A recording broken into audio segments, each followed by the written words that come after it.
मैं पूरे प्रदेश में कहीं जाता नहीं जाता मगर डेहरी आने का मन मेरा था उनसे, तो इसलिए मेरा डेहरी में आने का मन था कि नेता तो बहुत लड़ रहे हैं, अगर कहीं वैचारिक कोई लड़ रहा है जिसके लिए जाके जिसकी मदद मुझे करनी है, जो 85-90% बहुजन समाज की आवाज उठाने वाला मेरा भाई है, मेरे जैसा है, वो फतेह बहादुर सिंह डेहरी लड़ रहा है, मुझे वहां जाना है। ये बात मैंने अपने मन में उस दिन तय की। इस बार परिस्थिति आपके फेवर में, अगर आपने अपनी वोट का सही प्रयोग किया और जिस तरह के हालात है और सत्ता की चाबी अगर आजाद समाज पार्टी गठबंधन के हाथ में आई, तो मैं आपको विश्वास दिला कहता हूं कि ये आदमी जिसको हम नेतृत्व देना चाहते हैं, ये विधायक नहीं रहेगा, मंत्री बनकर आपकी सेवा करेगा। मेरी बात को आप याद रखें। आप चीजों को समझना, इस तरह के हालात बनेंगे, एक एक आदमी अहमियत रखेगा, मेरी बात को याद रखना। और हमारा अलायंस जिस तरह से लड़ रहा है, मैं आपको विश्वास दिला रहा हूं, सत्ता की चाबी इसी अलायंस के पास होगी। मेरी बात को आप याद रखना। लोकतंत्र आया तो आपकी उंगली में इतनी बड़ी ताकत बाबा साहब अम्बेडकर ने दी है, जिसे चाहो कुर्सी में बिठा दो, जिसे चाहे जमीन पर पटक दो, ये ताकत आपकी उंगली में। मैं याद करूंगा बिहार के ललित कहे जाने वाले बाबू जगदेव प्रसाद कुशवाहा को, जन्नाय कपूरी ठाकुर, मानव काशीनाथ साहब, फूले साहू तैयार को, डॉक्टर बाबा साहब अम्बेडकर को, मामला रामसू वर्मा को इसलिए याद करूंगा कि वो महापुरुष थे, उनकी वजह से बहुत बड़ा बदलाव हुआ। आज आप इतनी बड़ी संख्या में जुटे हो, मैं भी देख रहा था, खूब नारा लगा रहे थे, हाथ मिलाने के भाग रहे थे, गिर भी रहे थे। इससे नहीं बदलेगा जब तक आप आज के बाद बस्तियों में जाकर लोगों को तैयार नहीं करोगे, एक एक वोट को संगठित करके भाई फतेह बहादुर सिंह जी को केतली के निशान पर डलाने का काम नहीं करोगे, तब तक जीवन नहीं बदलेगा। अगर आपका नेता जाएगा इस विचार के आधार पर जाएगा, जहां थे वहां तो बंदी से थी, जब आपका नेता इस विचार के आधार पर जाएगा और जाकर वहां आपके हितों के लिए सवाल उठाएगा, तब सरकार आपके लिए, आपकी तरफ ध्यान देगी, तब सरकार के हाथ आपके लिए खुलेगी। यहां फतेह बहादुर आपकी लड़ाई लड़ेंगे और दिल्ली में चंद्रशेखर आजाद आपकी लड़ाई लोकसभा में लड़ेंगे। हम दोनों भाई मिलके आपके अपने इस परिवार को मुख्य धारा में लाने का काम करेंगे। लेकिन पहली बात आपको आगे बढ़ानी पड़ेगी, 11 तारीख को जब आप वोट डालने जाओगे तो आपको कौन सा बटन दबाना है? जोर से बताओ। चुनाव फतेह बहादुर साहब नहीं लड़ रहे हैं, आप सब लोग लड़ रहे हैं अपने बच्चों के, अपने भविष्य के लिए, अपने क्षेत्र के लिए। तो इसलिए एक एक वोट को संगठित रखकर और केतली का बटन 11 तारीख को दबाना है, इस बात का संकल्प अपने मन में। ये जो घूम रहे हैं बीच में पुलिस के भाई, जरा इनको कहना एक बार बन जाएगी वीडियो, आ जाओ इधर बेटे, इधर आ जाओ। मैं आपके जोश का बड़ा सम्मान करता हूं, लेकिन ये पर्याप्त नहीं है,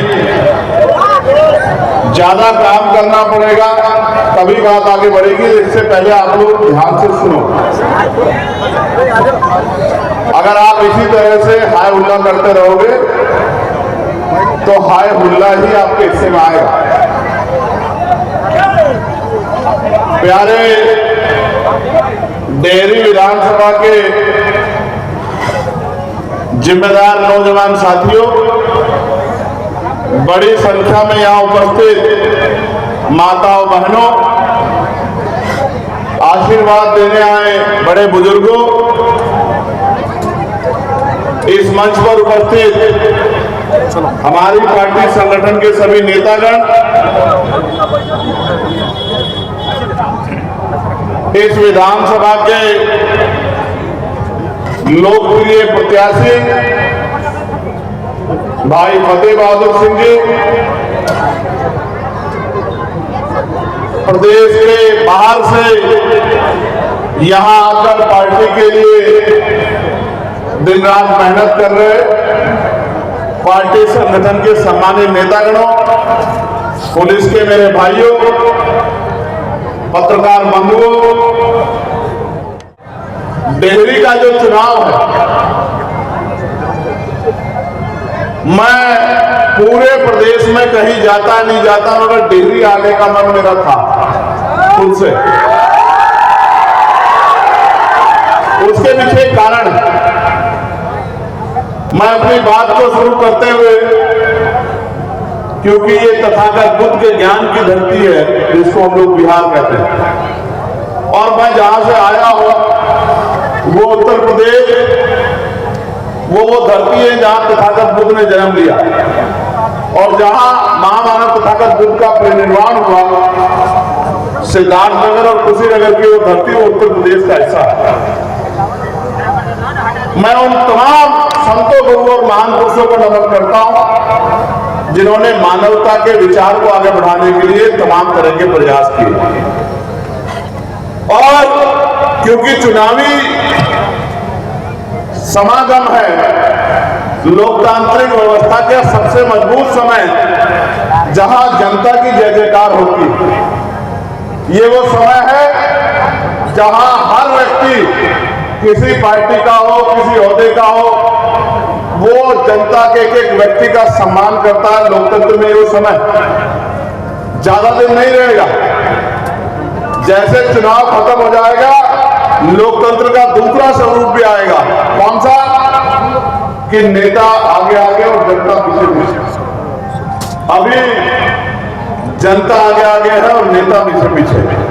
लोकतंत्र बड़ा खूबसूरत है, इसलिए खूबसूरत है कि अगर आप 10 रुपए का सामान खरीदोगे बाजार जाकर, उस 10 रुपए के सामान को खरीदते हुए आप 50 बार सोचोगे, पैकेट को बदल बदल के देखोगे कि कहीं ये सामान खराब तो नहीं। जो सामान 10 रुपए का आप 1 दिन यूज कर लोगे, 2 दिन यूज कर लोगे, 4 दिन यूज कर लोगे, 10 दिन यूज कर लोगे। लेकिन जब आप अपने 5 साल के भविष्य को सुनिश्चित करने के लिए, अपनी आने वाली नस्लों को इज्जत की जिंदगी दिलाने के लिए और अपने हक अधिकार सुरक्षित कराने के लिए जब आप वोट डालने जानते हैं जो करोड़ों रुपए से कीमती है, तो आप सिर्फ जाति धर्म के आधार पर वोट करते हैं, ना अपने मुद्दों को देखते हैं, ना अपने नेता को देखते हैं। और कई बार ऐसे लोगों को वोट कराते हैं जिनको चुनाव के बाद जिनके दरवाजे भी आप लांघ नहीं सकते, जिनकी बस्ती में भी, जिनके घरों में भी, महलों में भी आप घुस नहीं सकते। ये इतना खूबसूरत है लोकतंत्र। आप 50 रुपए का सामान खरीदोगे, जैसे ये सैल अगर किसी ने खरीदा और ये सैल अच्छा नहीं है, तो अपने 50 रुपए के लिए वो दुकानदार के पास भी वापस जा सकता है कि भाई आपका सामान अच्छा नहीं था। और अगर दुकानदार नहीं सुनता तो भारत के संविधान के आधार पर जो उपभोक्ता न्यायपालिका बनी है, वहां जाकर भी अपनी पीड़ा को रख सकता है, न्याय ले सकता है। लेकिन अगर जिसको वोट दी उसने जो वादे किए वो पूरे ना करे, आपकी आवाज ना बने, 5 साल आपके गली मोहल्लों में ना आए, विकास ना कराए, आपकी मदद ना करे, आपके साथ खड़ा ना हो, तो आप कहीं नहीं जा सकते। किसी न्यायालय में आप किसी न्यायालय में नहीं जा सकते, कहीं जाकर इसकी शिकायत नहीं कर सकते, उसको कोई सजा नहीं दिला सकते। बस एक ही काम कर सकते हैं कि 5 साल बाद जब दोबारा इलेक्शन आएगा तो उसके खिलाफ जाके वोट करके अपने साथ जो झूठ धोखा हुआ उसके खिलाफ आवाज उठा सकते हैं, उसको जवाब दे सकते हैं। तो इसलिए मेरा डेहरी में आने का मन था कि नेता तो बहुत लड़ रहे हैं, अगर कहीं वैचारिक कोई लड़ रहा है जिसके लिए जाके जिसकी मदद मुझे करनी है, जो 85-90% बहुजन समाज की आवाज उठाने वाला मेरा भाई है, मेरे जैसा है, वो फतेह बहादुर सिंह डेहरी लड़ रहा है, मुझे वहां जाना है। ये बात मैंने अपने मन में उसको कही और मैं आपको फिर कह रहा हूं, आपके मन में सो नाराजगी हो सकती है कि आपकी सड़क नहीं बनी, आपका नाली नहीं बनी, आपका खड़ंजा नहीं लगा। ये एक हिस्सा है जिंदगी का। लेकिन मैं आपको जिम्मेदारी से कहता हूं कि जब तक आपकी आवाज उठाने वाला और आपको सही रास्ते पर ले जाने वाला व्यक्ति आपका नेता नहीं होगा, तो आपके भविष्य में बहुत बदलाव नहीं हो सकता। इस बार परिस्थिति आपके फेवर में है। अगर आपने अपनी वोट का सही प्रयोग किया और जिस तरह के हालात हैं और सत्ता की चाबी अगर आजाद समाज पार्टी गठबंधन के हाथ में आई, तो मैं आपको विश्वास दिला कहता हूं कि ये आदमी जिसको हम नेतृत्व देना चाहते हैं, ये विधायक नहीं रहेगा, मंत्री बनकर आपकी सेवा करेगा। मेरी बात को आप याद रखें। आप चीजों को समझना, इस तरह के हालात बनेंगे, एक एक आदमी अहमियत रखेगा। मेरी बात को याद रखना। और हमारा अलायंस जिस तरह से लड़ रहा है, मैं आपको विश्वास दिला रहा हूं, सत्ता की चाबी इस अलायंस के पास होगी। मेरी बात को आप याद रखें।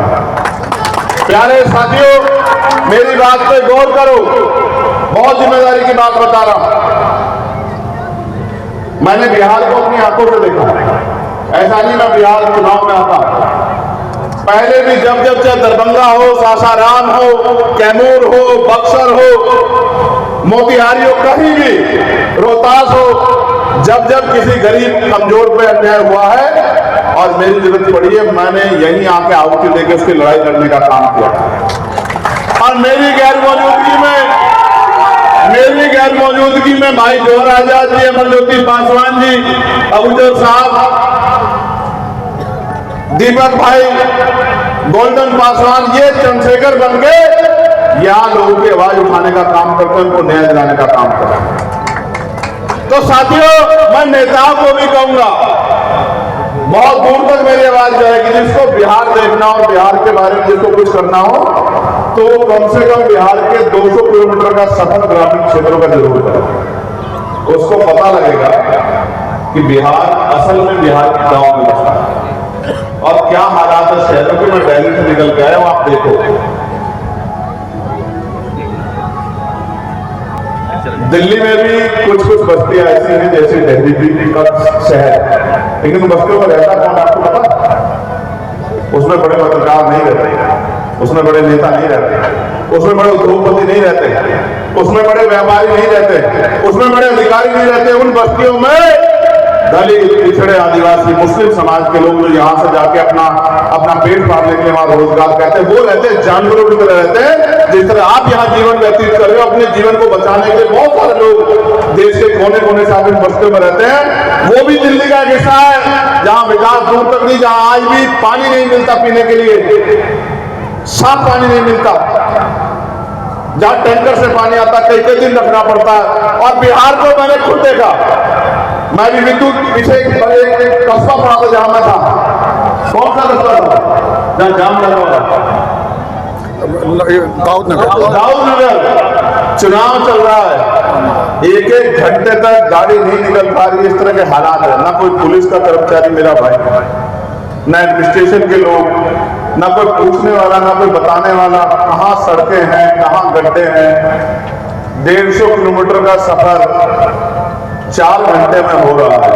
और कहते हैं, मुख्यमंत्री कहते हैं, प्राइम मिनिस्टर आप कहते हैं कि ये सुशासन है, विकास के रास्ते में 15-15 20 साल से आप सरकार चला रहे हो और आपको ये सुशासन और विकास दिखता है। अगर ये सुशासन और विकास है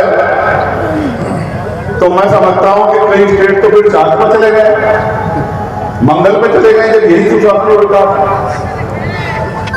ना सुशासन है, ना विकास है, ना रोजगार है, और अपना पेट पालने के लिए बिहार का मेरा नौजवान साथी वो जाता है दिल्ली, बंबई, कलकत्ता, बेंगलुरु और 15-20 हजार की नौकरी करता है और कमरे के किराए से लेकर खाने में उसके 12-15 हजार रुपए खर्चा, 4-5 हजार रुपए बचाकर वो किसी तरह अपने पेट को पालने का काम करता है। इस तरह से लोग, बिहार के लोग जी रहे हैं। मेरे भाइयों, जब लोकतंत्र नहीं था, राजतंत्र था, तो डंडा, गोली, बंदूक चलती थी, तोप चलती थी राज बदलने के लिए। लेकिन जब लोकतंत्र आया तो आपकी उंगली में इतनी बड़ी ताकत बाबा साहब अम्बेडकर ने दी है, जिसे चाहो कुर्सी में बिठा दो, जिसे चाहे जमीन पर पटक दो, ये ताकत आपकी उंगली में। मैं याद करूंगा बिहार के लैली में कहे जाने वाले बाबू जगदेव प्रसाद कुशवाहा को, जननायक कर्पूरी ठाकुर, मानव काशीनाथ साहब, फूले साहू, पेरियार को, डॉक्टर बाबा साहब अम्बेडकर को, महामना रामचंद्र वर्मा को इसलिए याद करूंगा कि वो महापुरुष थे, उनकी वजह से बहुत बड़ा बदलाव हुआ। लेकिन क्या उनका काम पूरा हो गया? 100 में से 90 जो शोषित थे वो 90 आज शासक बन गए क्या? अभी नारा लग रहा था, वो शासक तब तक नहीं बनेंगे जब तक आप पिछलग्गूपन बनना नहीं छोड़ोगे। जब आप लोकतंत्र को समझोगे, अपनी वोट की अहमियत को समझोगे और आप अपनी वोट से ताकत बनाने का काम करोगे, जब बदलाव होगा। आज आप इतनी बड़ी संख्या में जुटे हो, मैं भी देख रहा था, खूब नारा लगा रहे थे, हाथ मिलाने के लिए भाग रहे थे, गिर भी रहे थे। इससे नहीं बदलेगा जब तक आप आज के बाद बस्तियों में जाके लोगों को तैयार नहीं करोगे और एक एक वोट को संगठित करके भाई फतेह बहादुर सिंह जी को केतली के निशान पर डलाने का काम नहीं करोगे, तब तक जीवन नहीं बदलेगा। अगर आपका नेता जाएगा इस विचार के आधार पर जाएगा, जहां थे वहां तो बंदी से थी, जब आपका नेता इस विचार के आधार पर जाएगा और जाकर वहां आपके हितों के लिए सवाल उठाएगा, तब सरकार आपके लिए आपकी तरफ ध्यान देगी, तब सरकार के आंख आपके लिए खुलेगी। यहां फतेह बहादुर आपकी लड़ाई लड़ेंगे और दिल्ली में चंद्रशेखर आजाद आपकी लड़ाई लोकसभा में लड़ेंगे। हम दोनों भाई मिलके आपके अपने इस परिवार को मुख्य धारा में लाने का काम करेंगे। लेकिन पहली बात आपको आगे बढ़ानी पड़ेगी, 11 तारीख को जब आप वोट डालने जाओगे तो आपको कौन सा बटन दबाना है?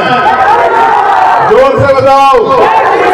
चुनाव फतेह बहादुर साहब नहीं लड़ रहे हैं, आप सब लोग लड़ रहे हैं अपने बच्चों के, अपने भविष्य के लिए, अपने क्षेत्र के लिए।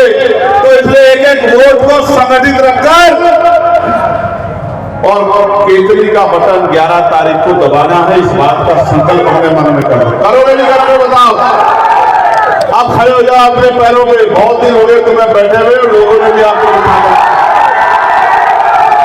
बताओ 11 तारीख को बदल दोगे इतिहास को? और भाई फतेह बहादुर को आगे बढ़ा दोगे नहीं बढ़ा दोगे? और आज के बाद घर घर जाके लोगों को जागरूक करके वोट की ताकत बता दोगे नहीं बता दोगे? और याद रखना, वोट का अधिकार बिकने के लिए नहीं मिला है, वोट का अधिकार गुलामी की बेड़ियां काटने के लिए मिला है, इज्जत सम्मान की जिंदगी के लिए मिला है। तो दोनों हाथ में मुट्ठी बंद कर लो। आवाज दो, हमारा विधायक कैसा हो? फतेह बहादुर जैसा हो। हमारा विधायक कैसा हो? फतेह बहादुर जैसा हो। देहरी का विधायक कैसा हो? फतेह बहादुर जैसा हो। देहरी का विधायक कैसा हो? फतेह बहादुर जैसा हो। देहरी का विधायक कैसा हो? फतेह बहादुर जैसा हो। मजदूरों का विधायक कैसा हो? फतेह बहादुर जैसा हो। गरीबों का, मजदूरों का, किसानों का विधायक कैसा हो? फतेह बहादुर जैसा हो। बहुत धन्यवाद। जय भीम, जय भारत, नमस्कार, आदाब, सत श्री अकाल, जय मंडल, जय जोहार। आप सबके लिए मंगल कामनाएं। मैदान में डटो और अपनी ताकत बना के साबित करो कि अब अमीर लोग नहीं बैठे कुर्सी पे, अब गरीब जिसको बिठाएगा वो कुर्सी बैठेगा और वो गरीबों को ताकत देने का काम करो। कर लोगे काम पक्का? बहुत बहुत धन्यवाद।